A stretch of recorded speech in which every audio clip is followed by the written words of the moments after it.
Hmm.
Biology and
Most complex emotions.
Perfect time.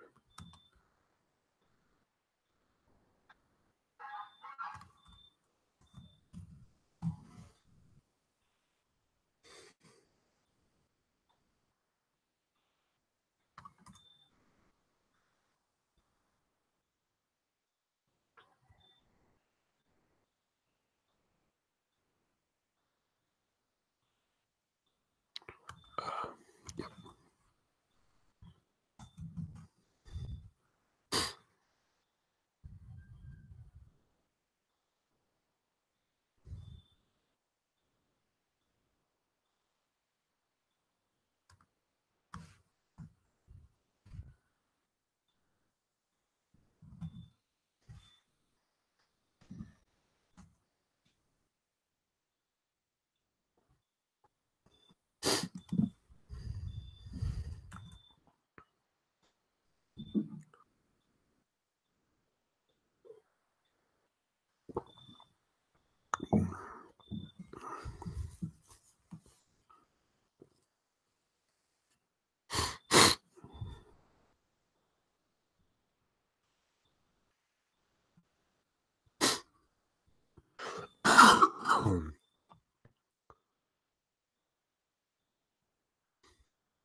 You guys are fucking pathetic.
Good morning.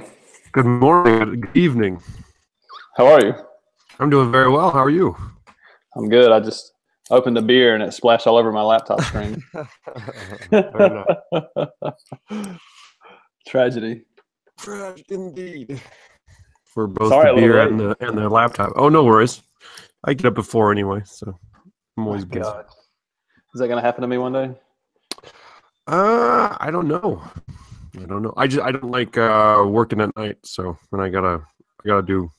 I'm a bit, just got stuff to do. So I would prefer to do that. I lack yeah. the self-discipline. I saw some tweet that said, and I didn't read the article. I saved it for another day. But some of the most successful people in the world wake up at 4. So I was like, oh, okay, good. Thomas Jefferson said the sun never caught him in bed. Nice.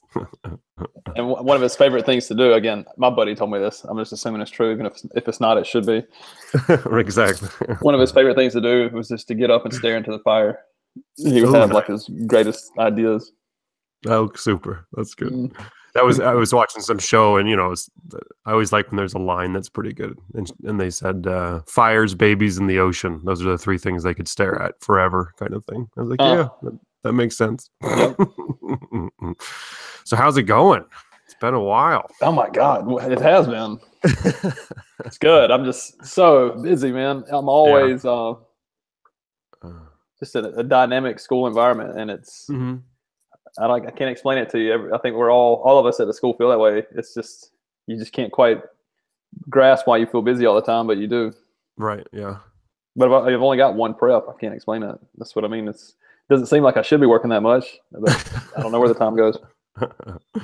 It goes somewhere. That's for sure. Mm-hmm. Oh. How are things going? Pretty good. Just I'm actually trying some new stuff in the classroom, amazingly enough, and so that's been pretty interesting. And life is going well, so things are moving. What are you doing in the classroom that's new? I read you know who Daniel Pink is? I don't think so. Okay, he was like a business guy, and then he kind of turned into kind of like he looks at like a lot of research, and then he writes a book, and he's done a lot of stuff on like motivation, like that we need, like especially it's around adults more so in the work world. But like 3 things we need to be motivated for our job is that I can never remember the 3rd one, but like it's meaningful, like we understand. Yeah, I think I know all 3. It's meaningful. We know if we work harder, the results will be better, and we're completely autonomous. So that was like one of the first things I read about him, and I was like, oh, okay, that's interesting. And then I read this book called When, which was his newest one, which is the science behind perfect timing or something like that. And it goes into how all of us humans have that circadian cycle. I think that's what it's called. And how most of us are morning, like it's like 85% do something where it's you wake up and then you start going towards your peak of like mental and physical energy. And that's usually around after like 12 to 1 o'clock is when you hit your peak. And then you go into something called the trough, which is like from 2 to 5 or something like that. So never do anything from 2 to like, don't go to the doctor. Don't do it, because across the board, like everything turns to shit in the afternoon. So just don't. No, like I'm serious. Like it's like 80% more likely that some crappy thing will happen to you if you go to the doctor or something like that, because just everyone is tired. And then you go into this trough, and then around 5 p.m. you start doing something that's called it's like the rebound or something like that. So your energy's, you're not going towards your peak, but you're getting things back and you feel better, and then you go to bed. And so it's kind of about that, and how almost everything looks like that. Good follows that same sort of cycle. Even like apes, like gorillas have the same sort of thing. And so it's hardwired. And so that got me thinking about, and like we're better at analytical stuff in the morning, like when we have the energy. But then we're better at creative stuff when we're in our trough kind of thing. So like thinking about how to rearrange the day, like the students and everything. And I had not really been liking my schedule. So I just kind of decided, I was like, oh, what the hell? And this, like, you can focus for 20 minutes, like, especially kids, like you can be quiet and read for 20 minutes, and then you need to kind of do something else. So trying to think all of that in common. And then like, if you're in an hour, if you work for 45 minutes, you should probably take a 15-minute break kind of thing. I looked at my schedule and I have a 35-minute block basically in the morning. And so that's always because it's after specials, and specials, it's not consistent what time they arrive from specials. And they've been in school for an hour and 45 minutes. So I was like, you know what? It doesn't matter. I'll just give them a break after that anyway. So I just have them start at like 9:55 to 10:30, and I do all my teaching during that time. So I do 3 very short mini lessons when it comes to reading, writing, and math. And then when they get back then they go to break. And then when they get back from break, I do a 45-minute block of like 30 minutes of reading, 15 minutes of math, and then we do a 15-minute break, and then we do 15 more minutes of math, and then 30 minutes of writing, and then break. And then in the afternoons, they get to work on like projects and do kind of creative stuff. So, and then on Fridays, I let them kind of be self-directed. It has to. I tried that last year to much failure, and I kind of learned from that. So I have them have they're a little more focused. They have to have because there's 4 45-minute blocks that they're working in, so they should be working on like math, reading, writing, or social studies, but they get to pick what they're working on. And so I feel better about that, where it's a little more constrained, but it's not gone perfectly well, but it's been better. And the other thing I do is I call them over for like a coaching conversation, and I record it, and then I send it to the parents so that they can kind of hear what their kid is thinking about and planning and struggling with, and I've gotten positive results from that as well. So, man, how happy would a parent be to receive that?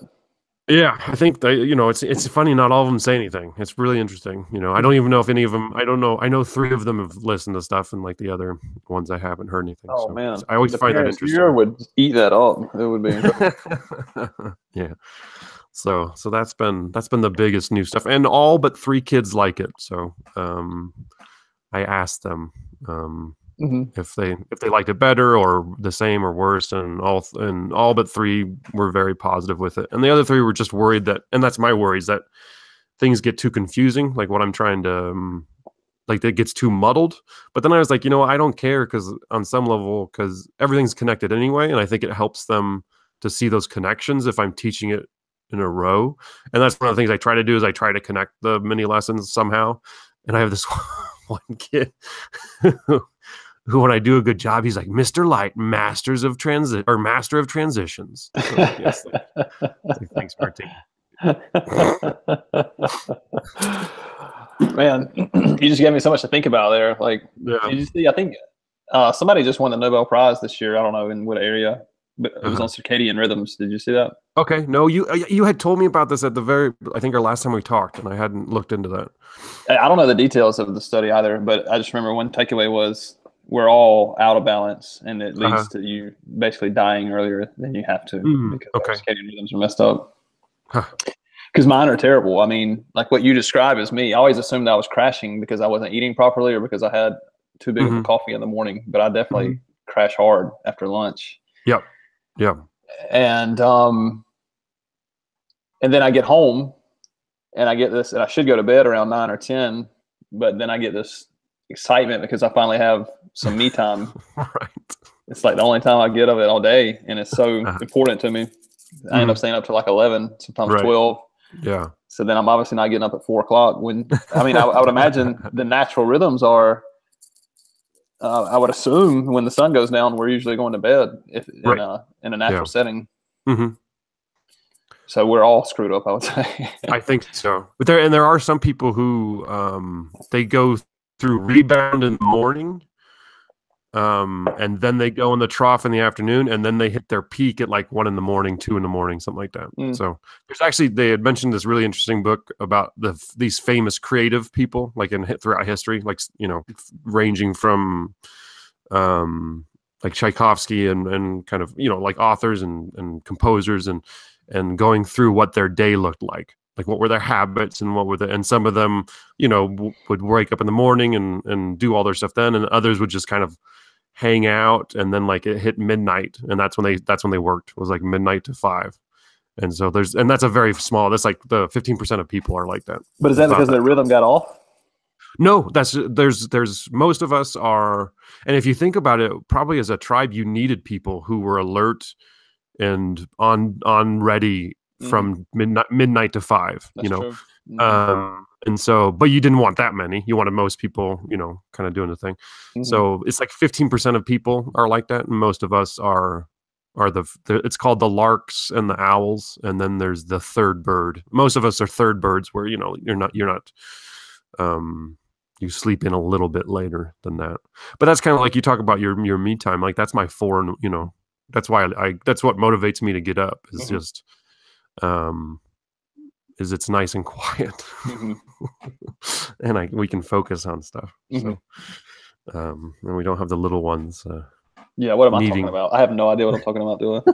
I don't have 3 small humans living around me, much less one. And all in due time, possibly. You never know. My buddy's got 1 kid, and he's always like, "Man, you're so innocent. It's beautiful. You have no idea what you're talking about." What's really funny is that he has no idea what he's talking about with just having 1. Right. And it's because you don't believe it. You're like, "Oh, this is so hard," and then you get the second one. You're like, "Oh my God, 1 was so easy. This is ridiculous." Well, that's good. And then but you're still. Go ahead. Well, I was going to say, like, that what you were sharing though about the crash, the trough, and all that. I mean, that should dictate emails that you send and what time you open them and all that. I mean, imagine how different your response is going to be, depending on what time of day you send or receive a particular email. Oh, exactly. And just like for you all who teach like upper and like 6 through 12, like there's a reason your afternoon classes kind of suck sometimes. You know what I mean?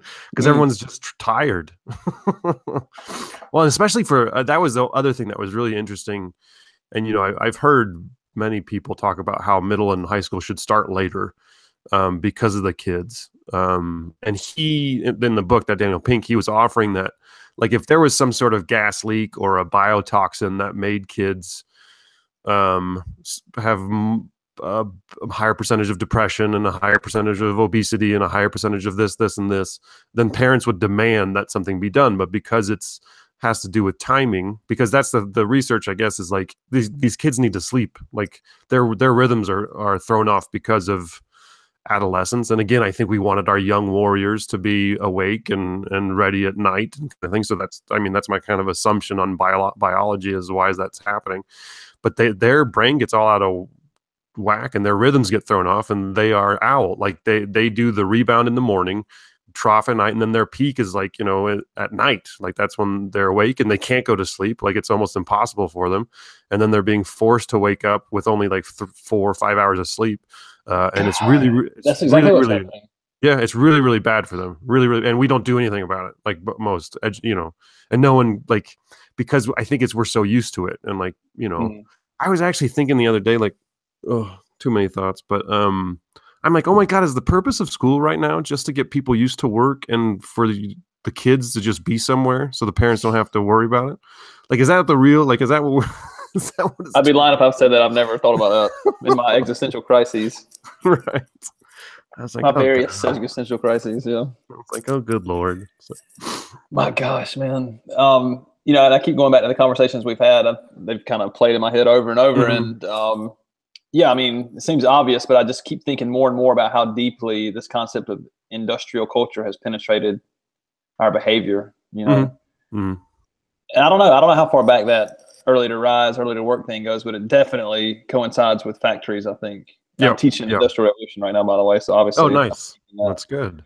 But are you seeing any correlations between industry and well, our whole system, I mean, even schools that are progressive are still built on that model, because we still sort kids by age, and and it's still even the concept of grades. I mean, even if you're progressive by grade level, the whole system's built on a kind of a serving a mass population type of model, right? Yes. Yeah. Like try to get as many in as you can, educate them, move them up, efficient, right? It's all about efficiency. That's exactly right. Efficiency. Yeah. Because I was reading this Habits of Mind book, and they were talking about that we were looking for the most efficient form, and that's all we cared about when we were developing the system. Because that was the big thing. but I don't. We never. The science was so young, and I don't think we ever inquired. And plus, it was probably disadvantageous to even inquire about such a thing as to how does that actually match up with our biological systems. You know, Right.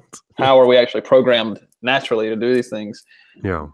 You know, instead let's medicate them. And now, as you talk about like their devices, like my kids all stay up to like 2 a.m. because I mean I have an advisory group, so I'm just assuming that they're a sample of the grade A population. Got 10 kids, and 5 or 6 of them stay up till 2 a.m. regularly because they tell me, you know, in various ways that we communicate that they do.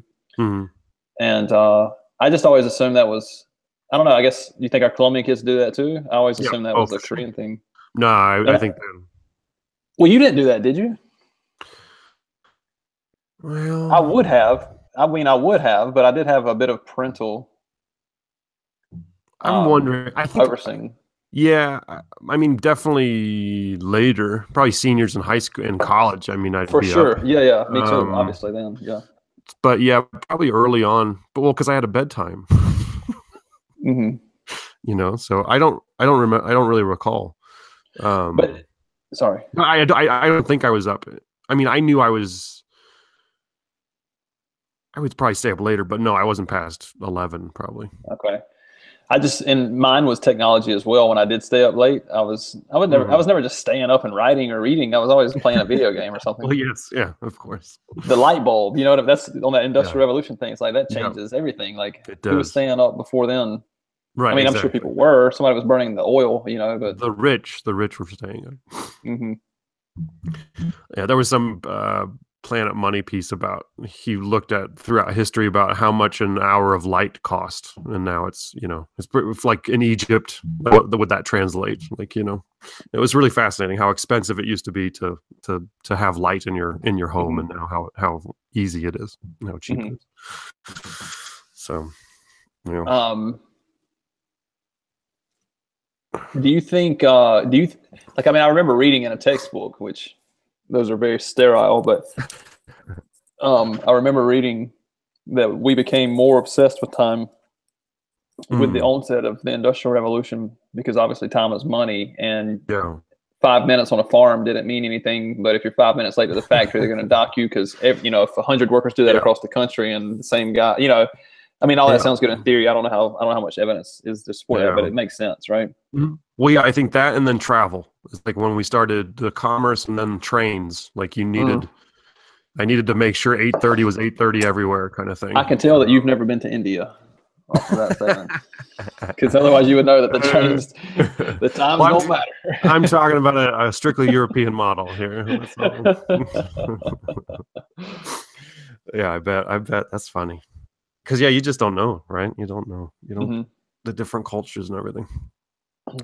And time, that's one thing I've really tried to change too, is I don't have times on my board anymore. Because I don't like I'm just starting to really dislike the system kind of thing. And so I took all the times off, and it's really killing the kids. Like between the sessions or something? Well, yeah, because I usually be like 7:45 to 8 o'clock, community circle, 8 to 9 Spanish, 9 to 9:45, and I'm like, it doesn't happen that way. So why the hell am I trying to pretend like it you know, like, so I'm just like, I show them a clock so that they know what time it is, kind of thing. So I'm not there yet, where I'm just gonna let it naturally happen, because some of the kids would never show up. We're not there yet. If I had them for years, I think I would take the clock away at some point, and just, you know, when you're ready to learn, come on over, kind of thing. But within the system that I'm in right now, I just try to take, because, you know, I don't want to be as tyrannical about time as I used to be, kind of thing, I guess. Trying to evolve. Do you like that idea of a teacher staying with the same group through their whole? Yes. Yeah, I would do that. That's kind of, I would love to be able to do that. Because I just, you know, the kids, all the work that you put in, because that's the thing that's wearing me out now. It's just like, I put in so much work with the kids that then they just leave, and then I get a new group that, you know, it's just starting at zero again, and trying to, and I know that if, that's what I struggled with a lot at the beginning of the year. Just I had done so much, and just I had missed that group of kids so much, that really kind of affected me on some level. And so it would be nice to just, because you kind of need to see the progression through. It's kind of like when they leave, it's like, we weren't finished yet, you know? And so, and then as the teacher, you know, instead of like, how was Johnny in second grade? Like, you know how Johnny was in second grade. And you know when his parents got divorced, and you know that the effect that it had on him. Or when the dad died. You understand, and you're there, and you're a human who there's consistency with that. And I think that there's some, especially if you're good, you know, I mean, if you're not a person who loves teaching, that would be awful that you were with the same group. So I was about to say there's two things that popped to my mind thinking about that model or system. One would be, you need to be sure that the teachers are really good teachers. Yes. Yeah. They're going to be with the same group of kids forever. And for example, in the model that we have now, if they got a crappy teacher in grade 1, well, at least they can get past that in a year and get to. Right. Actually, research says 3 years, that there's a 3-year. Okay. And the other thing I was thinking is you would need teacher longevity. You got to have a system where you're pretty sure that people are going to be invested and stay there. Yeah. Well, that's that. Interesting you say that, because that was something I was thinking about autonomy. They say when you have a highly complex job, which is what teaching is, I mean, the more I think about it, I'm like, I don't really know if something is more complex, you know, just if you really think about not like everything that has to do with teaching. But anywho, you need complete autonomy, because if you don't have complete autonomy and you are doing complex work, that's when you get burned out. That's the result, is burnout. And so I think that's one of the things I like about where I'm working is, you know, I feel almost complete. You know, I feel like I couldn't do anything I wanted. You know, I don't feel like I have like the 100% autonomy, but I have 95%, I think. So, you know, I think that helps. So, yeah. How about you? Any new stuff going on? Have you been working with that design teacher this year? Because I know that was something you did last year, kind of thing. It's a new design teacher, and we're planning right now. Actually, we're in the middle of a project, and this is like usually the part of the year where it shifts significantly. Where at the beginning of the year, it's a bit more traditional. It's a lot more. Well, I say traditional, but it's still a kind of a Socratic conversation that takes place for a long time, and our kids actually like that a lot. Even, you know, but nonetheless, I still, at this point of the year, I kind of get out of the way, and it's more of a student led, like problem based type of learning. Right. But right now we're in a unit where they're researching, like the unit is about revolutions and the key concept. This is all like IB terminology, but each unit has to have a key concept. They're kind of dictated to. The key concept has changed. The unit's about revolutions, so we've been looking at different forms of revolution and kind of looking at recent revolutions in history. And so now they're going to research like emerging technologies that they think are going to be revolutionary. Okay. And they're going to present this topic through a podcast that they'll make. Oh, very nice. So I'm just there for the investigative aspect of it, and then the design guy obviously takes over with the creation of the podcast. Oh, that's awesome. Maybe they can give us some tips. That's cool. What was I gonna say? I can't remember. You were talking about that podcast and the revolutions and the and kind of the emerging technologies and everything. Have you listened to that Joe Rogan with Brent Weinstein? Yeah, I can't remember. Yes. They have that conversation too about how to pronounce it. I don't remember what it was, but yeah. Exactly. Have you listened to that? I've heard pieces because he's been on there like 2 or 3 times now. Yeah, this was in December. It was in December. That's the one we're just getting through. No, what are they talking about? He's talking about how to save the world, kind of thing, like what he would do, the whole Game B thing. I don't know if you heard him kind of talk. I didn't catch that part. Pretty interesting, and just like how, and it's really been planting some seeds, because the last thing I was listening to was his thought on game theory and how, I mean, he didn't explain it, but he was saying that if you don't build a system, because right now what he's saying is like all of the systems that we have, for the most part, spot that as they evolve into something that are bad for us. Like we just start it without thinking about how games work, because that's really important. Like how, because it's how kind of we work as humans. And if those pieces aren't involved, then it evolves into something that is kind of disastrous and awful. And so, like, they talk about like the dopamine loops, I think they call it, like with Facebook. Like and right now, like companies are gorging us, like taking complete advantage of us as people by doing these things on purpose that are awful for us. And there's nothing in this current system that is like making that a bad thing. Like they're just making tons of money off of doing these things to us. And so him and a different group, and that group kind of fizzled out. But the ideas kind of remain, is like, how do you create a system in which it protects people? Like, and there's something called rent seeking, which is like, his example was like cable. Like they charge you an internet. They charge you for really not doing anything. Like all their work was to deliver it to your door, and now they're charging you this monthly fee for really, they're not really doing much. And so that's called rent-seeking behavior. So you want to try and get that out of the system. But anyway, I'm probably talking way too many people. But that the game theory thing, I was like, that's like school. Like they developed the system, and it's evolved into all these kind of awful, like there's some awful things with it, and so I was just wondering about that.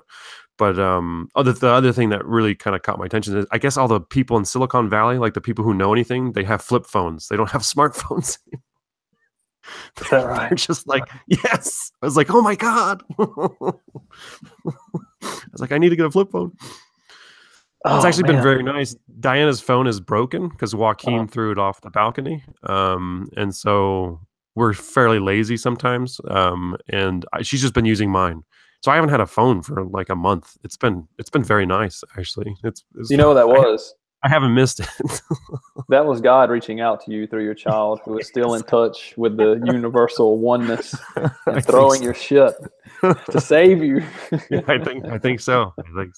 Because now I'm like, I think maybe we'll just buy a flip phone. I'll just have a flip phone, but I do miss the camera. I like the camera because I do that 1 second video thing. So I do miss taking pictures of things. So, but other than that, I don't care. Yeah, there's always that, isn't there? Yeah. There's always that thing coming back, because I'm the same way. In Colombia, I had just the crappy little Nokia. But I still had my like it wasn't connected to a service, but I still had the old iPhone to write notes in and take pictures. And there's always that pulls you. I mean, the reason it's addictive is because it's good. It is triggering things in you that are intrinsically, or I don't know about intrinsically, but naturally rewarding.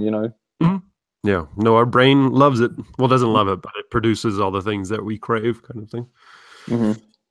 Oh, it's such a complicated time. And I always feel like, talking about like these chats that you see and the things that we get from these podcasts. And I always wonder, like, because I still have this intuitive thing that's pulling me, and it's probably absurd. Probably if I did it, I'd be like, okay, this is not the answer. But sometimes you have to do something crazy to find where you do want to go. Yeah.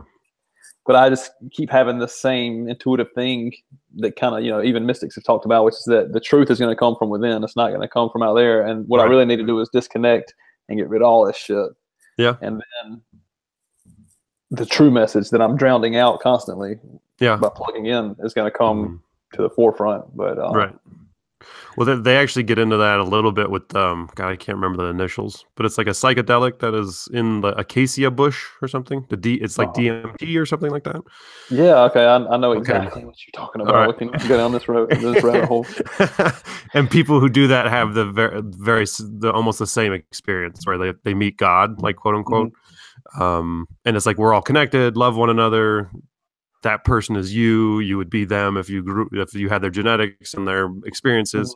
And then they're like, well, that was kind of Moses was like there was an acacia bush, kind of smoked it, and then was like, oh, okay, cool, and like came down and delivered this message and like wrote it down and was like, this is what we need to be doing. And everyone was like, cool, awesome. And they were trying to explain like religions and what the difference between a religion and a cult was, and it was really super interesting, because stuff I had never really thought about before. What's the difference?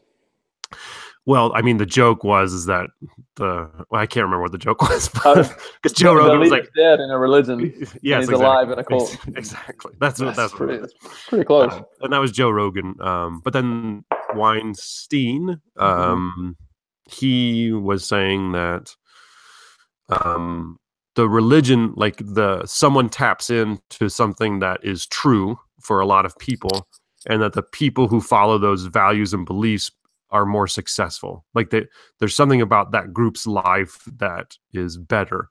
And so because it's better, people look around and go, oh, okay, they're onto something. And then they join it. And that's, it's kind of that. And then it stays together. And he was just saying that, like, the problem we have now, and maybe, no, I was thinking this, is that a lot of people have abandoned religion and haven't really replaced it with it. Like that was the whole Carl Jung or Nietzsche. They were talking about how when you turn away from God, then, you have the 20th century, which was like, mass destruction of people. And so I was thinking, like, he was saying that there's no stories in the Bible that really help us solve our current problems. Like, for some stuff, yes, but like we need better wisdom right now. And it's like, where do you get that from, kind of thing. So I thought that was an interesting way to look at religion and like the Bible and stuff, because I hadn't really thought of it that way. And obviously Jordan Peterson talks about all that stuff. Our brightest minds are in urban settings, I think. And I think I have this idea that they might be contaminated. And I'm saying that in regard to like DMT and these things that they learned how to, have you never heard or read about DMT before? Not at all. Oh my God, it's fascinating. Yeah. Because it's the most powerful hallucinogenic that we know of. It affects your brain differently than like psilocybin from mushrooms or LSD. And in the 60s, some scientists similar to LSD, they kind of figured that out in the 40s, 30s, or 40s. But anyway, around the 60s, they learned how to get it into like a powder form, and you could smoke it. And the effect is supposed to be insane. Like you literally, like, not, this is just kind of a side comment because I was trying to get to something else. But what's really interesting about those DMT trips is that people have similar experiences where they meet entities that are similar. That's the fascinating part of it. Like people think that they're like, I won't get into that, but there's some of the guys that have been on Joe Rogan, for example, that think that it's an informational technology, that it's an organic, like there's information stored in it. Gotcha. And that's why people are experiencing similar things. But the native groups in the Amazon for like 4,000 years, excuse me, so we're in 3,000 years, so about 1,000 years BC, they've known, and this is what's fascinating, because I told you we didn't figure this out until the 60s, we as in Western culture. Your brain produces it, and it's in tons of things, but your liver breaks it down so quickly that you don't actually experience any hallucinogenic effects of it. And by the way, they think that it's also involved in dreaming. They're not sure what part of your brain. Anyway, these natives in the Amazon, and they have no idea how they figured this out. And I'm actually reading the book that kind of popularized this right now. But they figured out a certain combination of plants that they could brew, and that's ayahuasca, or in Colombia they call it jahe. I don't know if you've ever heard people talk about jahe. No. That you can ingest it orally and get the effects of it. And they have no idea how these Indians figured it out, because the possibility of combinations of plants in the Amazon is virtually infinite. I mean, you can imagine it would be insane to think, how could you figure out that these two plants mixed together and cooked for this amount of time allow you to experience this? And the natives say that the plants told them. Very nice. Which is interesting, obviously. And that's something that to us in the West is like, get out of here. That's like, doesn't make sense. That's type of a mythological thing, Right. But what seems interesting to me, and this is what I was talking about, people from these urban settings having like tainted ideas, is when you look at all of these indigenous groups, because this book is kind of going through that. And then I'm also just happened to be on the side watching some videos that are similar, but they all have hallucinogenic experiences, and some of them are induced by starvation. They don't have a plant or some toxin, they do it on their own. They figure out a way to get there. And that, through Christianity or whatever, has kind of been wiped out of our culture and demonized, whereas it is the birth of religion. You know, like they talk about the how peyote in Mexico, for example, is. I mean, they would eat this stuff for like weeks on end. You know, not all the time, but they would eat it during a certain time of the year. You know, that obviously lined up with like the celestial bodies and things like that, and it kind of kept a balance. And I was even saying that, like, even in Germany, beers were brewed with hallucinogenic mushrooms up until the 1500s, until the church stepped in and started pushing this stuff out. And these are things that we have no idea about. You know, it's just not in our historical record. I mean, it's there, but it's not in the popular narrative. You know, because they were wanting to control God. Is that? I don't know. I don't know. Theory or? Yeah. Well, I can say this. I use God as a metaphorical term usually. Yes. Yeah. Yeah. But a man who follows God cannot be controlled by the state. I don't know. So, I mean, I'm not saying some of these things manifest unconsciously. I don't know if someone's like has a plan and they're like trying to eradicate it, but it still manifests in that way. Just like the bees don't know that the bees are just gathering honey for the queen. They don't realize they're pollinating the whole world in the process. Yes. Yeah, that's true. That's true. But have you heard of Terence McKenna? No. I mean, he's a thinker. I mean, I'm not saying that there's science behind what he says because they're hypotheses. But nonetheless, they're fascinating and they're worth considering. But his whole idea is that what launched us out of complete apehood into this kind of like conscious mind was the consumption of hallucinogenic mushrooms. Oh, okay. All right. Have you heard that? I think you had told me something about that earlier.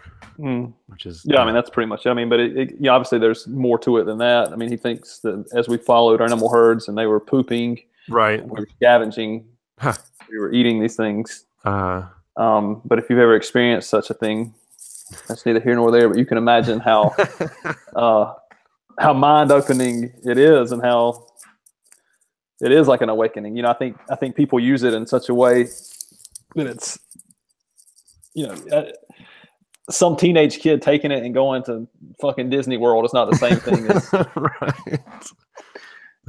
doing it for some type of seeking purpose. Yeah, exactly. There you go. Yeah. Well, they were kind of talking about how they both Weinstein and Rogan was saying how they would like people to do it, like, you know, more people kind of thing. And then the Brett guy was like, he didn't, you know, he wanted it with purpose. And then Rogan was like, but if you don't try and sell it as recreational, no one will do it, kind of thing. And so it was better to do it recreational than to not, you know, to try and get them to do it multiple times to then finally have, you know, do it with purpose. Kind of. So I thought that was interesting. I don't know. Yeah. But yeah, but it was funny. I don't know if I agree with that, but it's interesting. Yeah. Yeah. But during that point, Dinah was like, what the hell's going on? What are they talking about? So, but yeah, all that stuff is, it just, it just seems like we keep getting further away than, you know, who we were or who we are, kind of thing. And just that we're, and like you say, in the cities and in the urban environment, which most people are fleeing to now, or like going to, it's just, it's worse because it's just constant bombardment, I would think. Well, I mean, think of the insanity of the modern consciousness. We talk about animals and then we talk about humans when, you know, just intellectually you can understand that humans are animals. And then we talk about our battle with nature, and then just intellectually, when I say battle with nature, I'm saying we were always trying to conquer the wilderness. Yes. You know what I mean? Right. Yeah. I don't think the hunter-gatherer is trying to conquer the wilderness. I think the hunter-gatherer is one with it. And I think there's obviously a very, kind of a diluted fantasy that everything's hunky-dory in that setting, because I've kind of experienced that in some of my university classes by people who are purely theoretical and have never actually gone out and lived that life, because they probably would hate that. You know, but that's what I was saying. Like, I guess, you know, one of the guys that's been on Joe Rogan a lot is a guy named Graham Hancock, and he's a thinker as well. But he was saying how when he takes the ayahuasca, he goes and does ayahuasca in Brazil in the Amazon once a year, and he says that the shaman there is telling him that this vine, because it's a vine that they mix with something else, is the only thing that can save humanity now, because humanity has severed its connection with spirit. And that's what I mean. Spirit, as in, all these things are metaphorical, and people who are extremely modern turn off immediately if they're against religion or spirit or anything like that. And you have to learn to reinterpret these terms in a way that you can deal with them, because there's still, if you're just tuning that out immediately because you have a repulsion to it, then you're going to miss the finger. In other words, I'll put it like this: there's a finger pointing at the moon, and if you turn off immediately, then you're staring at the finger and not the moon. Right. Yeah. Right. Okay. But yeah, he was saying that literally, like, it's a metaphorical thing, but in the case of the shaman, he's saying literally the plants are going to try to save humanity, but humanity has literally severed itself from it. And if you think, again, if you think about that in a literal sense, in this urban setting, we are so out of the natural environment and so removed from, another type of consciousness, so that when we cut a tree down or completely destroy the Amazon or dump plastic in the ocean, we don't associate that with killing ourselves, there's plenty of evidence to suggest that is indeed what's happening. Yeah. Oh man. But I do like my mattress pad that we just got. Yeah, I do too. I mean, that's the thing. I haven't confirmed this, but I haven't gotten rid of it yet. But someone here was just telling me that Stephen Hawking was saying that we have 100 years to get off the planet. Yeah. 100. Oh, well, that's Joaquin and Amelia. Maybe they'll figure that fucker out. Well, yeah, to make it to Mars. There you go. That's what I was telling my buddy. I'm like, Mars compared to Earth, that's it. I'm done here.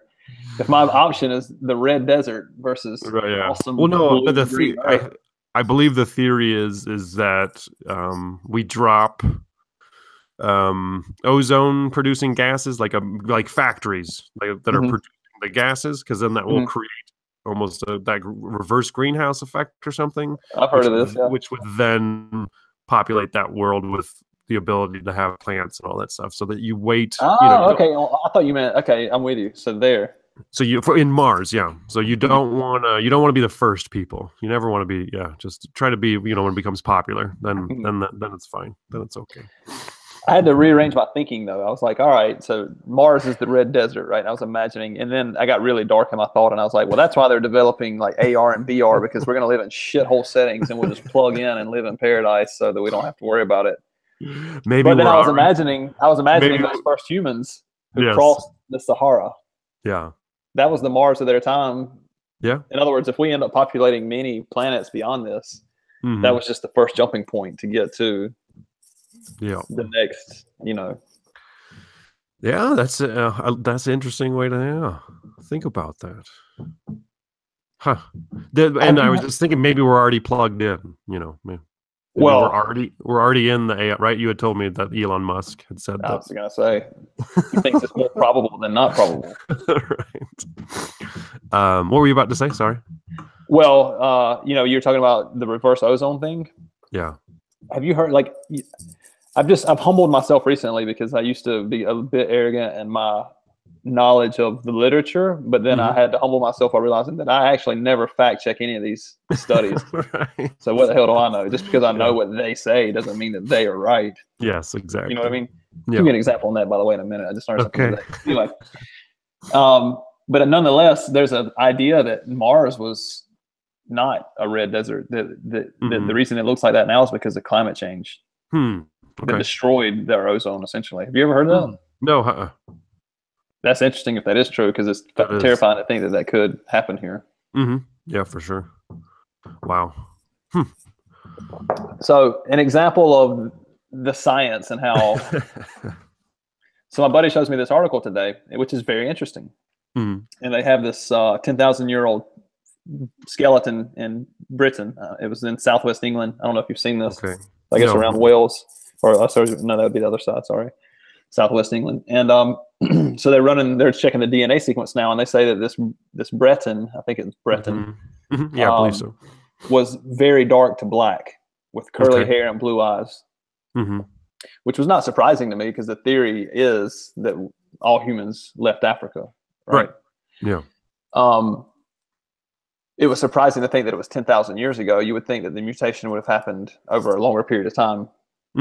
But this is one skeleton, and already the scientists are saying that it suggests that Britons. And I'm like, it's one fucking skeleton. It could have been a guy that just wandered up there. Like, don't we need to have some repetition before we just jump in head deep into the water and say that it suggests? Not today, Kel. Not today. No, it's everything. You got to go quick. You got to go fast. You got to say the cool thing, and then you get the money, and you get the clicks. Well, you get I was thinking that's what it would be. Yeah. Yeah. But but have you heard how some people think now evolution occurs like in one generation? Like, so for example, like you could theoretically go from, I guess, black skin to white skin. Like your kid would be white skin. Like, how could it happen so fast though? I don't know that part of it, but they think that instead of evolution occurring over many years, like thousands of years, that they actually think it's like a generation or two, and then it's like bam. So, and then you just dominate, your area kind of thing. Yeah. And that's why it kind of happens that way. That is interesting. Yeah. So I guess that is, because like I show the kids I think I've told the color of your skin map, and you just look at it, and like from the native people for that area, and it's all just dependent upon the equator. Like the further away from the equator you are, the wider you are. Just trying to, we're all humans, we're all humans. No one's better than anyone. Yeah. And then there's other, like, who Jared Diamond is? Jared, this sounds familiar, but I can't. He wrote Guns, Germs, and Steel. Yes. Okay, that's where I know that name from. Yes. Yeah. So I mean, he had he enlightened my thinking in several ways. So I shouldn't be as like negative towards him as I'm about to be, and as I've been with my friend that I was talking to this week. But like, his ideas were popularized so much, and he to me is a great example of these academic types that sit in theory and never get outside of their office or university campus, and their perception of the world is as screwed up as anyone who never leaves and travels and looks at things, But anyway, one of his big things that he always said is that civilization did not develop in the tropics, and he gave several reasons for that.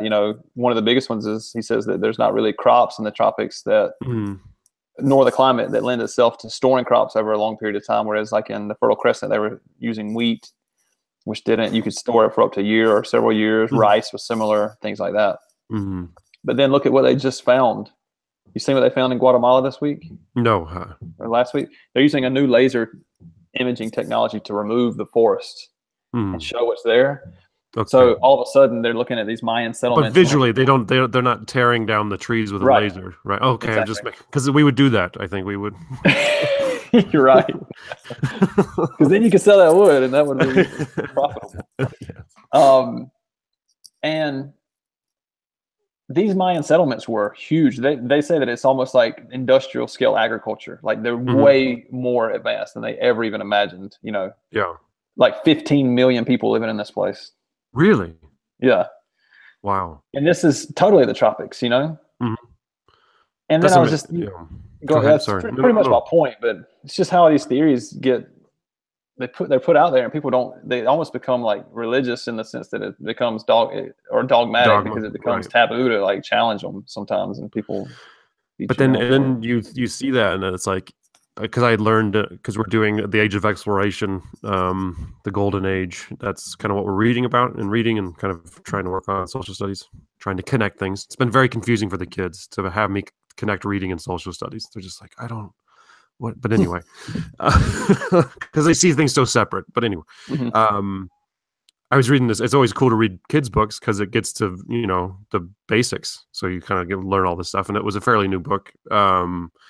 And they talk about a settlement in North America where it was like 15,000 people, but it was in the 1100s. And so they were like, "This is the largest." And I was like, "Really?" I was like, "That's kind of incredible." It was in some tribe, but what happened is like, they ruined the land, and it was just too many people, and they had to they lost all the resources. And I think the climate changed, and so it's like, oh, okay, so this has happened before where we've all gotten together and it got too big, and then we screwed everything up, and then nature turned against us, and then we had to leave, and so like that thought there right there with the Mayans and 15 million people, and probably something bad happened because, and then they were like, well, we shouldn't do this kind of thing, like the kind of how things repeat, and like nothing, everything ends, everything cycles, everything begins again. So it's not surprising that we're having kind of these problems again. Like we've maybe figured out how to prevent them for a while, but like everything ends kind of thing.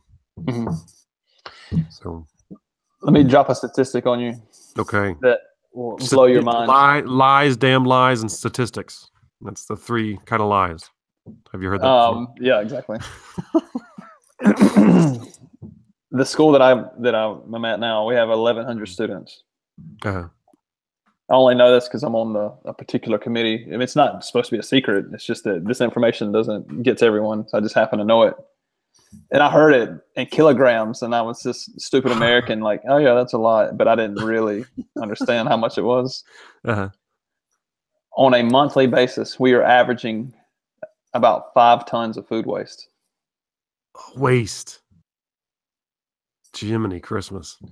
And they break it down further. About half of it is what we throw away, and about half of it is as in like the eaters, the consumers, and the other half is what's wasted in the kitchen based on people who, you know, they think there's going to be a certain amount of people who don't come, or who are going to come and they don't serve that, or, you know, just the general stuff where you're cutting up vegetables and things like that.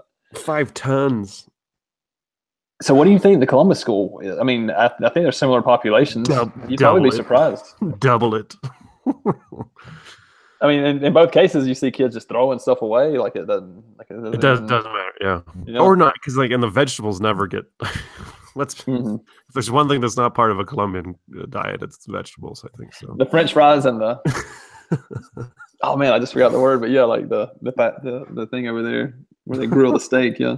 Yeah, the parrilla. The parrilla, yeah. Wait, I did a very small study. I was in the high school cafeteria, and I was waiting for my food, and I was at the parrilla, and I was just like looking at every kid to see what they got from the salad bar. And it was 15, 20 kids, not one got any. It was just fries and the meat, and then they left. Well, that's like the Facebook effect, isn't it? I mean, our brain is going to love those French fries and and that love meat. It just doesn't want the want the cucumber, as you say. You just don't get a dopamine hit off that. No, you don't. You don't.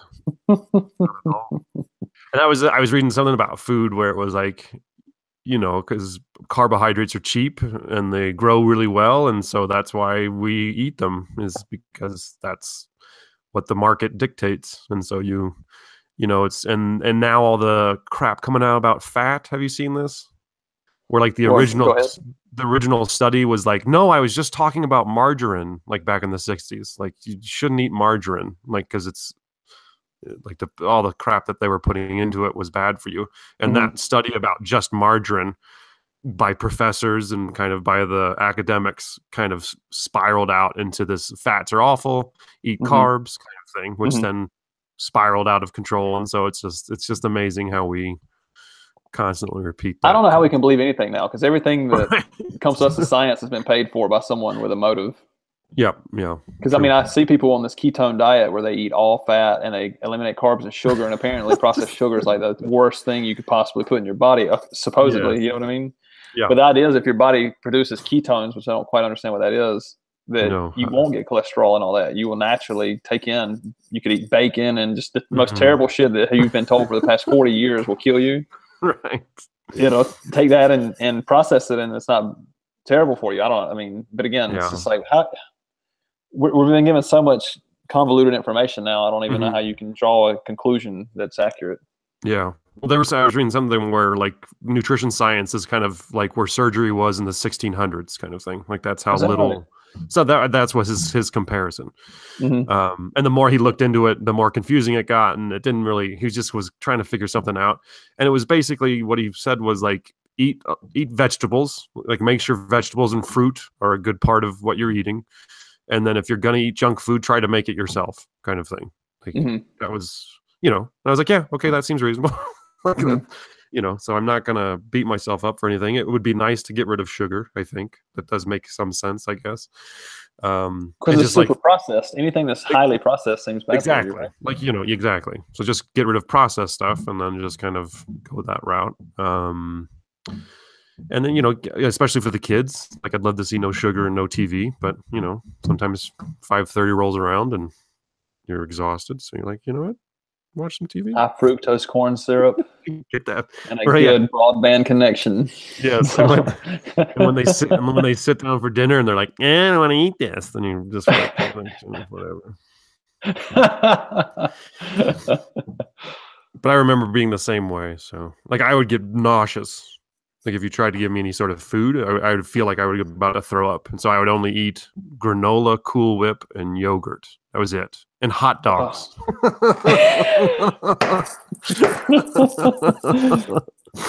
And hot dogs. How early do you think that started?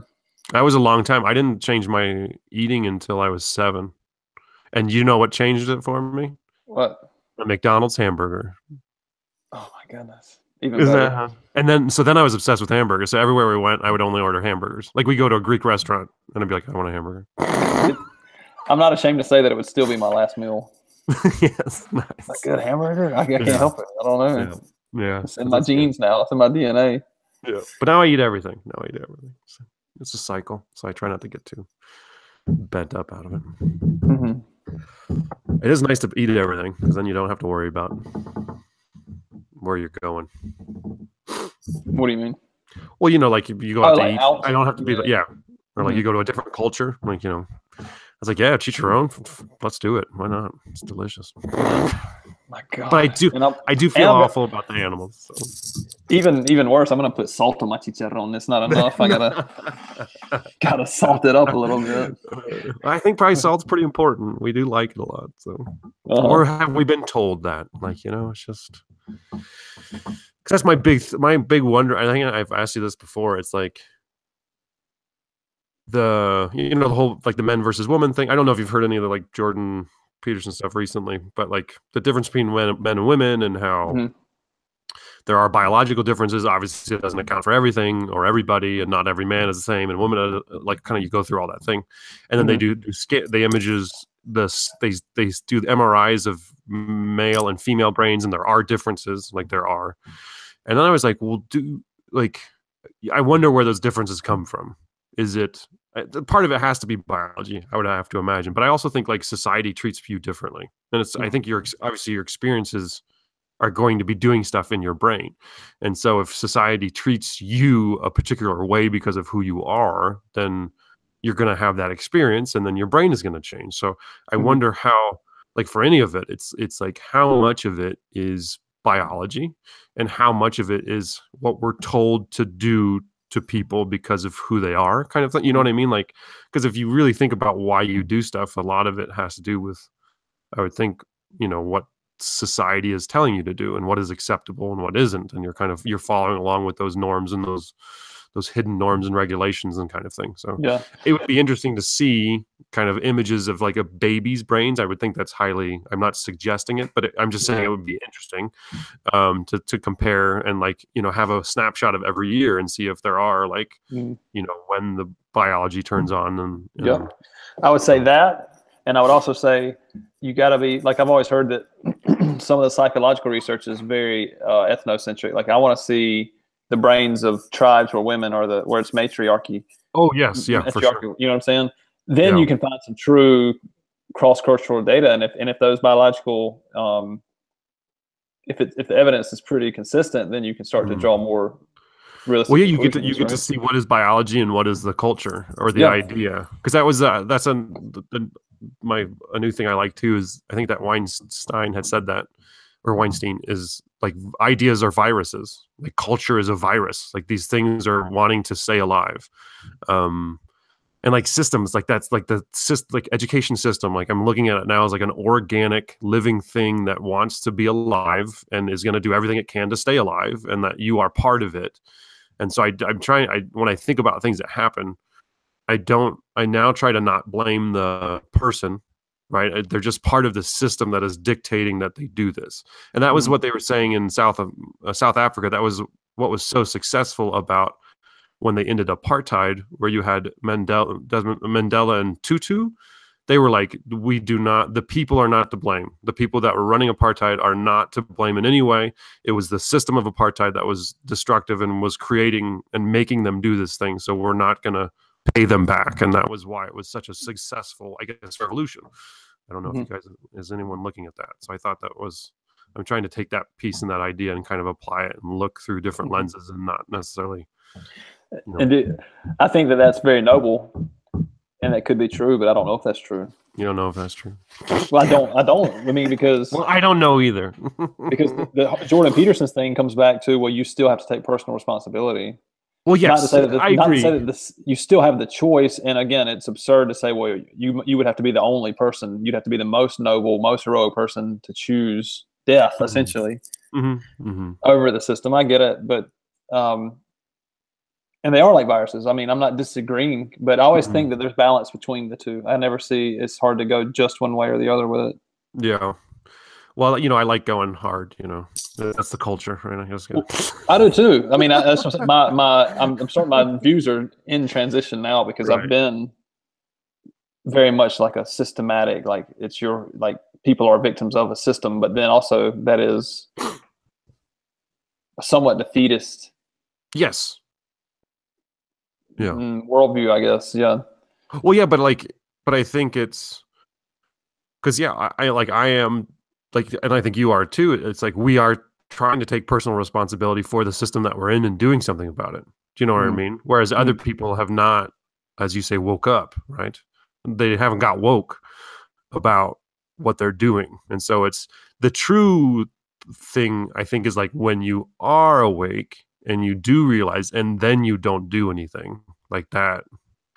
Like isn't that like a real problem? You know what I mean? So, and I don't know. And I think we have to end on that because I got to get showered and. Yeah, you got a whole work day ahead of you. I think I hear people talking, so behind me. You got to get stuff done before the trough hits. Milo, got to get Milo ready. Milo, first thing words my kids say when they wake up. Milo. Yep, you got family moving. Oh, okay. Yeah. All right. So I gotta fly. All right, mate. All right, dude. I have a good one. Yeah, you want to try to talk in a couple weeks? I would love to. Yes, sir. Let's set something up. All right, cool. All right, man. All right, brother. Later.